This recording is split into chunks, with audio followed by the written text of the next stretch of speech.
Good morning, children. Our today topic is national development. As you know all, some countries are called developed and others underdeveloped. You can see in map also. The darkest blue color shows developed or advanced countries.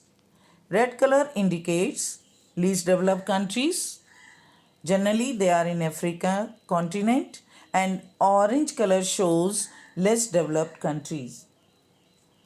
As we have discussed above, individuals seek different goals. So their notions of national development is also likely to be different. Here we can quote one example here of the poor people.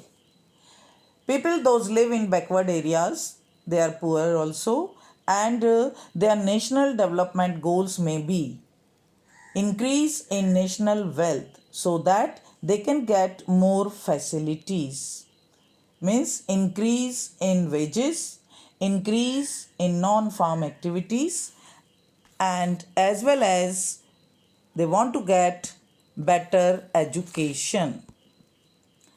Another can think over improved well-being. Improved well-being, which includes increased progress, increased daily physical activity, and improved physical, social, and emotional health. Others' notion may be here they want to exercise freedom.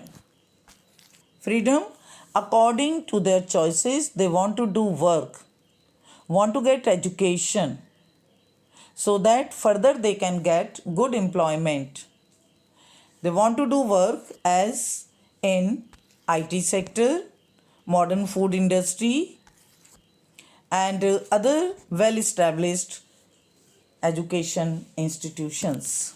So their desire, their notions are different. Please underline, children, in your book. They are very important. The definitely question may be based over this point. And further we can say they are also interested to get economic security. Economic security, which include here economic and social, political security. From all the corners they want security. That is also very important goal for the poor people. So we can say goals or notions are different of the people. Developed countries people goals will be different than undeveloped countries people. So far comparing countries, various factors are compared. The first most important is their income. Countries with higher income are more developed than other with less income countries. More income means more things that human beings need. So greater income itself is considered to be one important goal. Please underline, income is a very important factors for the survival of the general public. But now the question arises, what is the income of a country? Income of a country, we can say, the income of a country is the income of all the residents of the country. Here you are watching the residents of India, such a high population. This gives us total income of the country. But generally, total income is not a very useful measure. As countries have different population, for example, population of America is lower than India. Another one point we can take as are all people employed? How much dependent population and working population in a country? So these factors are neglected. So in this way, this is not being opted as a very good method to measure per capita income. Again, please underline. So that income will not tell us what is average person is likely to earn. Hence, we compare the average income, which is the total income of the country divided by its total population. The average income is also called per capita income. Same thing it is. Please underline as average income and per capita income. India's per capita income day by day is increasing, but is still according to the 2019 and 20 data, India's income was 181.10 lakh crores and population was 137 crore and average income 1.35 lakhs. Please underline database question can be asked of 1 marks.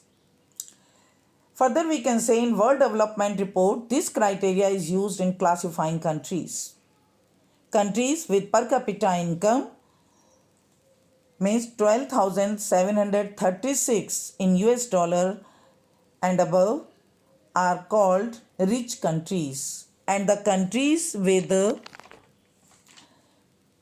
per capita income of 1035 or less are called low income countries. India comes in the category of low income countries because its per capita income in 2012 was just $1,530 per annum. So the rich countries like we can say America, you are watching here, quite developed and advanced country because of low population, good employment opportunities and many other opportunities are given to the people. Another country, you see Japan, again very good in technology, quite advanced and developed country. And again, while the population is very high, but still they are well educated and ready to earn. So then we can say the per capita income is very good. One more country, England. England is equally well developed and advanced country. So I think whatever is taught by me, it should be clear in your mind. Please underline the important points. The rest I will discuss in my other videos. Thank you.